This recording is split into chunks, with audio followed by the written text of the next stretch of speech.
ओम नमो नारायणाय। शंकरं शंकराचार्यं केशवं बादरायणं सूत्रभाष्यकृतो वन्दे भगवन्तः पुनः पुनः। नारायणसमारम्भां शंकराचार्यमध्यमाम् अस्मद्गुरुपर्यन्तां वन्दे गुरुपरम्पराम्। नारायणं नमस्कृत्य नरं चैव नरोत्तमं देवीं सरस्वतीं व्यासं ततो जयमुदीरयेत्। मूकं करोति वाचालं पङ्गुं लङ्घ्यते गिरिं यत्कृपातमहं वन्दे परमानन्दमाधवम्। नारायण। विज्ञान भैरव की इस धारा में अब 21वीं धारणा से प्रारंभ करते हैं। 20 धारणा तक बताया था। जो 20 धारणाएं हैं, मतलब जो पहले 20 धारणाएं बता दी, वह 20 धारणाएं पराधारणाएं थीं। अब अपराधारणाओं पर भगवान भैरव प्रकाश डालते हैं और भैरवी के समक्ष अपराधारणाओं को बताते हैं। यहाँ पुनर्स्मरण कराने के लिए एक तथ्य को दोहरा रहे हैं कि तंत्र में शून्य का अर्थ अभाव नहीं है। तंत्र में शून्य का अर्थ लौकिक प्रपंच की अनुपस्थिति है, ऐसा समझिए। यानी जहाँ लौकिक प्रपंच ना हो उसे शून्य कहा जाता है तंत्र में। तो ऐसा है। तो जहाँ मात्र एक परम सत्ता विद्यमान है अथवा जहाँ लौकिक प्रपंच का पूर्णतः अभाव है, उसको शून्य की संज्ञा तंत्र में दी गई है। तो अब उसी शून्य पर बहुत जोर है आगे की कुछ धारणाओं में। तो उस क्रम में भगवान भैरव भैरवी से कहते हैं, 21वीं धारणा बताते हैं कि पृष्ठ शून्यम मूल शून्यम युगपद भावयेच्च यः युगपन निर्विकल्पत्वात् निर्विकल्पयोत् यस्ततः। अब कहने का अर्थ ये है कि जब साधक पृष्ठ शून्यम मूल शून्यम, अपने पृष्ठ में, पृष्ठ मतलब पीछे की तरफ, मूल शून्यम मतलब अपने आदि में, और पृष्ठ मतलब अपने पीछे, यानी आगे पीछे, सर्वत्र जब शून्य की भावना करता है तो शून्य का एक साथ चिंतन करता है। यानी मेरे सर्वत्र एकमात्र वह परम सत्ता ही है। मेरे सर्वत्र यानी मेरे चारों तरफ, आगे भी, पीछे भी, दाएं भी, बाएं भी, ऊपर भी, नीचे भी।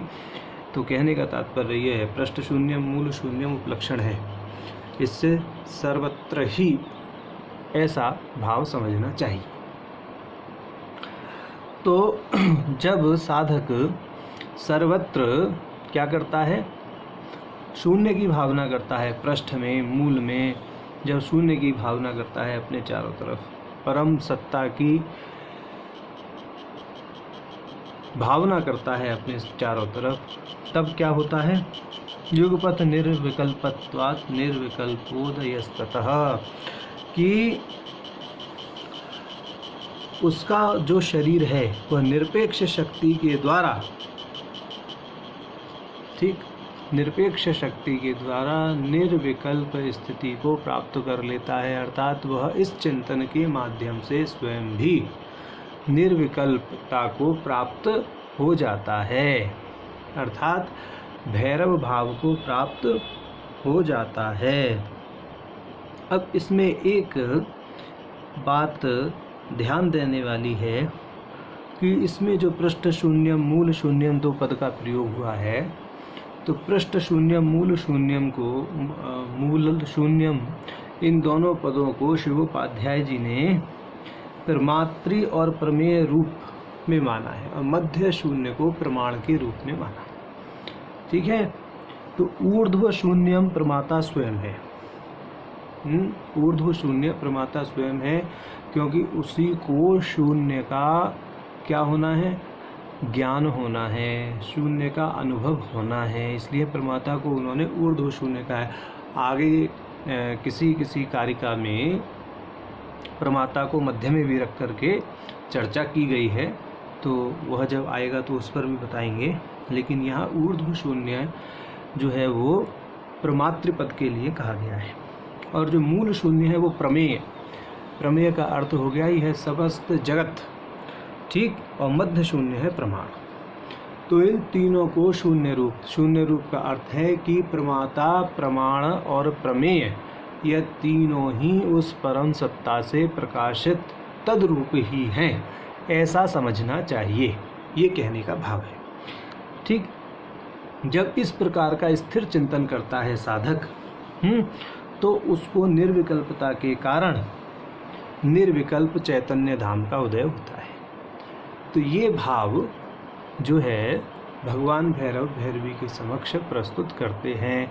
तो ये जो हमारी 21वीं धारणा है, यह धारणा यह ख्यापित करती है कि जब सर्वत्र शून्यता की भावना की जाती है, यानी साधक अपने मूल में, अपने ऊर्ध्व में, आगे पीछे ऊपर नीचे सर्वत्र जब शून्यता की भावना करता है, अर्थात एकमात्र चैतन्य की उपस्थिति, इस प्रकार की भावना करता है, तो उसके अंदर भी निर्विकल्पता का आधान होकर वह भी तद्रूप अर्थात शिव स्वरूप या भैरव स्वरूप हो जाता है। ऐसा भाव जो है इस कारिका का है या इस धारणा का है। अगली धारणा 22वीं धारणा है, वह भी शून्य की विभावना करने पर ही आधारित है। उसमें कहते हैं कि तनु देशे शून्यतैव क्षण मात्रम विभावयेत निर्विकल्पम निर्विकल्पो निर्विकल्प स्वरूप भाक।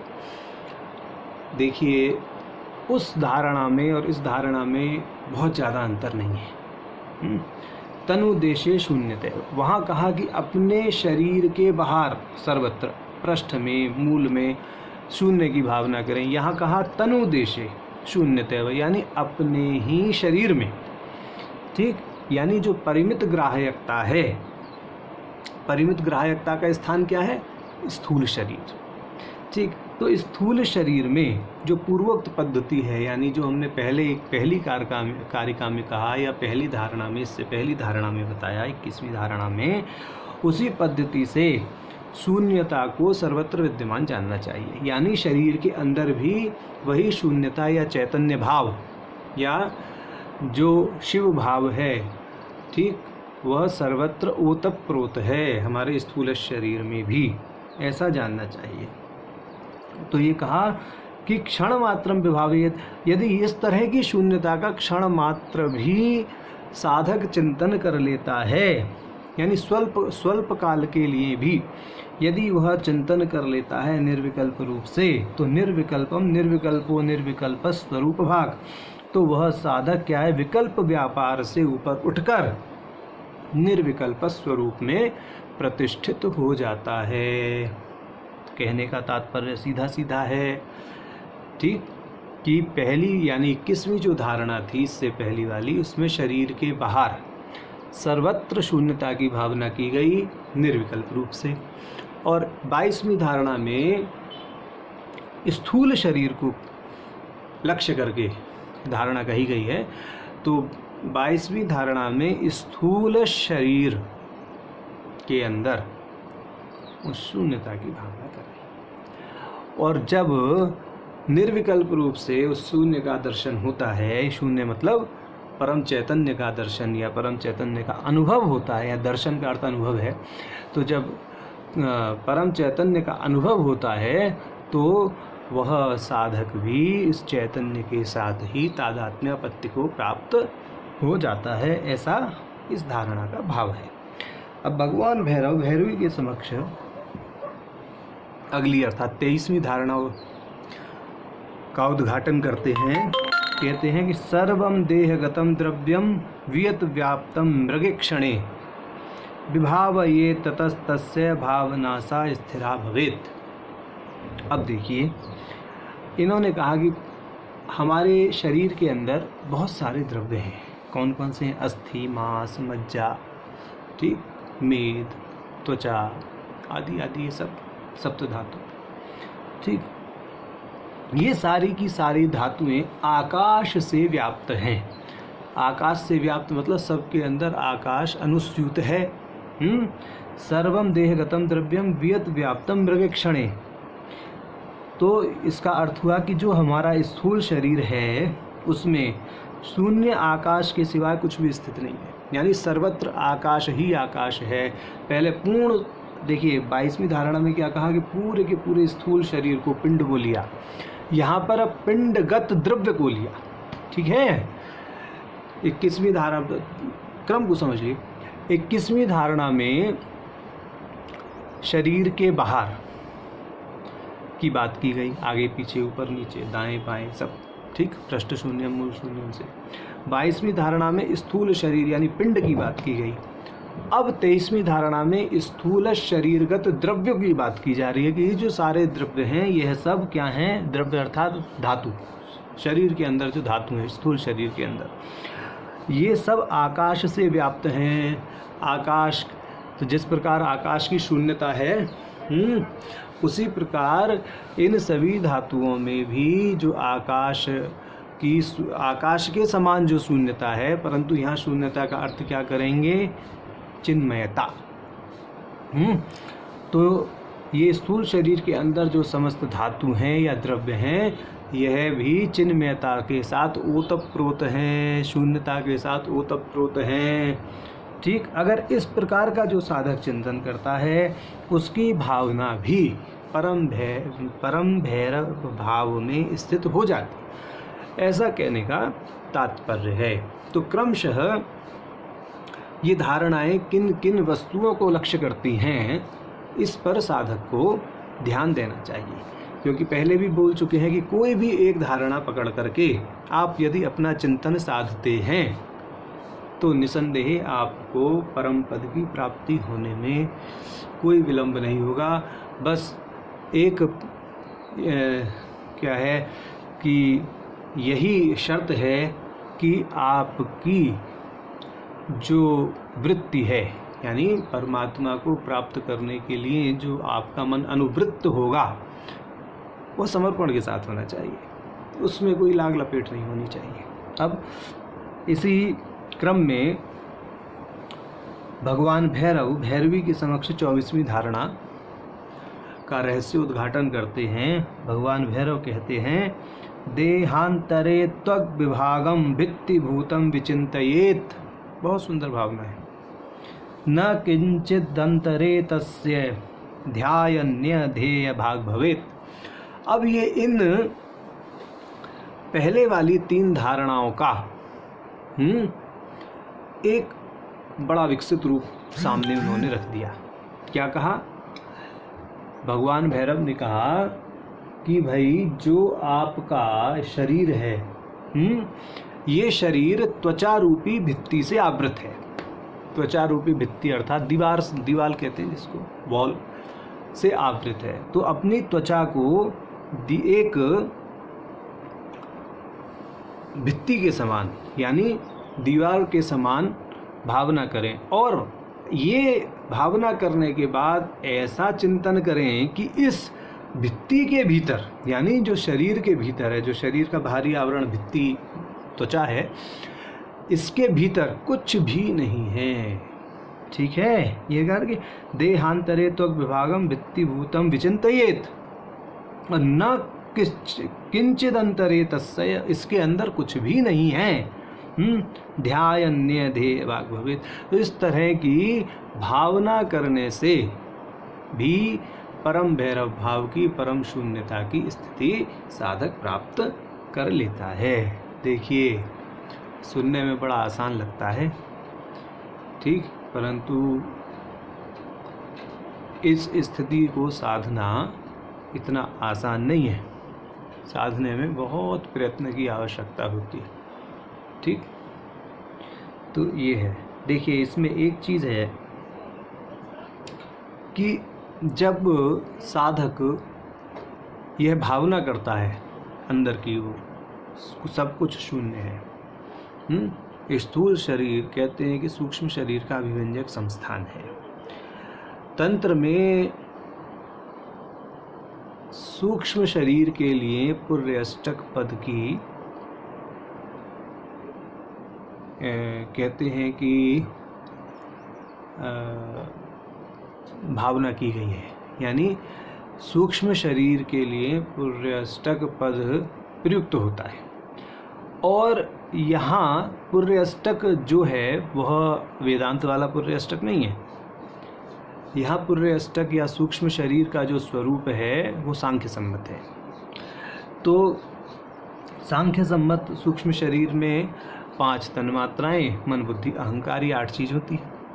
तो तंत्र में भी पुर्यष्टक या सूक्ष्म शरीर यही 8 अवयवों से बना हुआ है। कौन कौन सी? 5 तन्मात्राएं और मन बुद्धि अहंकार। 5 तन्मात्राएं कौन कौन सी हैं? 5 तन्मात्राएं सभी को पता है, ठीक है।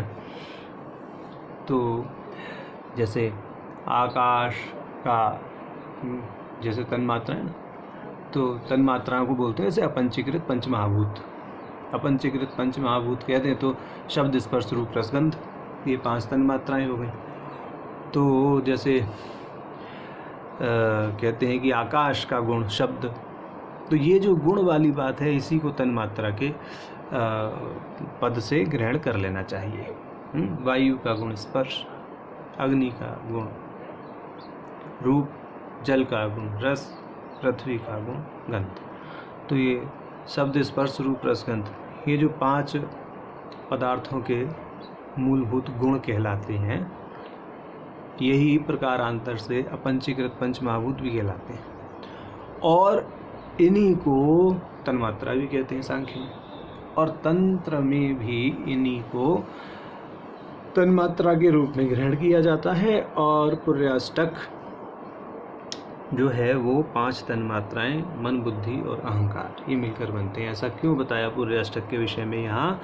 क्योंकि जब साधक अपनी देह के अंदर, यानी जो बाहर का त्वक विभाग है उसके अंदर शून्यता की भावना करता है, तो होता क्या है कि पुर्यष्टक के साथ उसके प्रमातृ भाव का उपशमन हो जाता है। यानी उसका जो प्रमाता भाव है पुर्यष्टक के साथ में वह उपशमित होता है। हम इसीलिए कह रहे हैं कि ये साधना बहुत आसान नहीं है। जब करने बैठते हैं तो दिमाग भी हिल जाता है, ठीक। अनुभव करने वाला कौन है, वहाँ पर ही सबसे बड़ा प्रश्न आकर खड़ा हो रहा है कि ये जो अनुभव हो रहा है वास्तव में अनुभव हो किसे रहा है, ठीक। जो शून्यता का अनुभव है, शून्य तो है परंतु शून्यता का अनुभव करने वाला कौन है? अगर अभाव का भाव, अभाव के भाव का क्या करना है? अनुभव करना है। अभाव किसका? लौकिक प्रपंच के अभाव के भाव का अनुभव, ठीक। तो वह अनुभव करने वाला कौन है? साक्षात चैतन्य।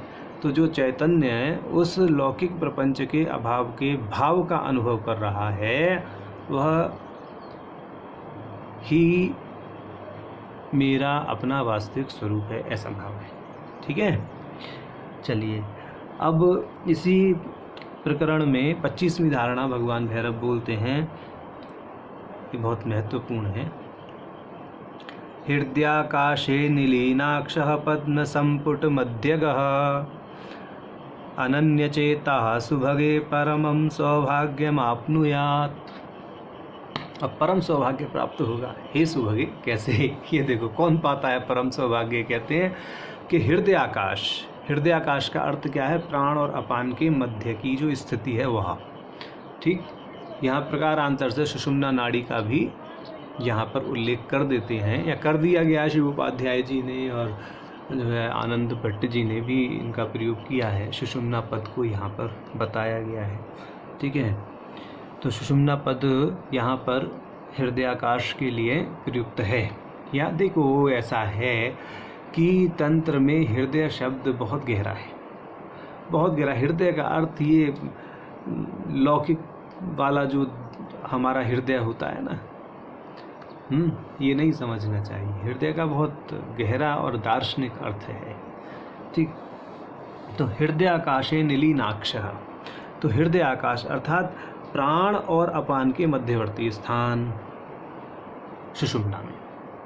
ठीक, इस सुषुम्ना में क्या करना है? नीलीनाक्ष, अक्ष से यहाँ इंद्रियों का ग्रहण होता है, तो नीलीनाक्ष विलीन कर देना है इंद्रियों को। इंद्रियां कौन सी? इंद्रियां अर्थात करण। अक्ष से यहाँ करण लेना चाहिए। करण दो प्रकार के, अंतःकरण बहिष्करण। तो हृदयाकाश में अंतःकरण और बहिष्करण का लय हो जाए। पदम संपुट मध्यग, ऊर्ध्वगत और अधोगत दो हमारे पद में है। संपुट कैप्सूल, एक ऊर्ध्वगत पदम, एक अधोगत पदम। तो यहाँ ऊर्ध्वगत पदम का अर्थ है प्रमाण और अधोगत पद्म का अर्थ है प्रमेय, और मध्य का जो पद्म है वो है प्रमाता। जैसे हमने बताया था 21वीं धारणा में अलग प्रकार से क्रम बताया गया था, प्रमाण, प्रमेय और प्रमाता का। यहाँ अलग क्रम बताया गया है। यहाँ ऊर्ध्व पद्म लिया गया प्रमाण, अधः पद्म लिया गया प्रमेय, और मध्य में चिन्मात्र प्रमाता। कहने का अर्थ है कि जब चिन्मात्र प्रमाता अपने हृदय आकाश में, यहाँ प्रमाता की जगह साधक ही समझें अभी, चिन्मात्र तो वह बाद में ही होगा, कि जब साधक अपने हृदय आकाश अर्थात पान और अपान के मध्य की स्थिति में अपने मन सहित दशों इंद्रिय अर्थात कुल मिलाकर 11 के 11 करणों का लय कर देता है, ठीक, तब क्या होना है? जो प्रमाण और प्रमेय के मध्य की यानी उसकी प्रमात्री भाव है, वह प्रमात्री भाव चिन्मयता को प्राप्त कर जाता है। और अनन्य भाव से जब वह चिंतन करता है, क्या देखिए, प्रमाण, प्रमाता और प्रमेय, ये तीनों चैतन्य के अतिरिक्त कुछ नहीं है। वास्तव में जो प्रमाण है, प्रमाण की अपनी कोई विशेष सत्ता नहीं मानी गई है यहाँ पर तंत्र में। और जगह तो बहुत विशेष सत्ताएं मानी गई हैं, कहीं 2 प्रमाण, कहीं 1 प्रमाण, कहीं 4 प्रमाण, कहीं 6 प्रमाण, कहीं 8 प्रमाण। अलग अलग दर्शन में अलग अलग प्रमाणों की संख्या मानी गई है। परंतु तंत्र दर्शन में यह कहा गया कि भाई प्रमाण जो है ये परमात्मा की चैतन्यता को सिद्ध करने के लिए नहीं है, अपितु जगत की शिव रूपता को सिद्ध करने के लिए। परमात्मा की शिव रूपता या शिव की शिव रूपता या उसकी चैतन्यता को सिद्ध करने में कोई प्रमाण सक्षम नहीं है, क्योंकि परमात्मा की चैतन्यता, परमात्मा का परमात्मत्व, वह तो स्वयं सिद्ध है। उसको सिद्ध करने में किसी प्रमाण की गति नहीं हो सकती, ठीक। अपितु प्रमाण स्वयं उस परमात्मा से प्रकाशित है, उस चैतन्यता से प्रकाशित है। तो ऐसा है। तो यहाँ पर इस बात को समझ लेना चाहिए कि जब साधक अपने हृदयाकाश में अंतर्बाह्य इंद्रिय चक्र जो बताया अभी, मन और 10 इंद्रियां, 5 ज्ञान इंद्रिय, 5 कर्म इंद्रिय और 1 मन, ठीक, इनको लीन करने के बाद ऊर्ध्वगत प्रमाण रूपी पद्म और अधः स्थित प्रमेय रूपी पद्म के मध्य चिन्मात्रता का चिंतन करता है, तो वह भी चिन्मात्र रूप से अवस्थित होकर के क्या करता है? सौभाग्य को प्राप्त करता है। तो यही साधक का परम सौभाग्य है, ऐसा भगवान भैरव भैरवी को बताते हैं। तो ये हमने 21 से 25वीं धारणाओं का विषय यहाँ पर बताया, ठीक। नारायण भैरव।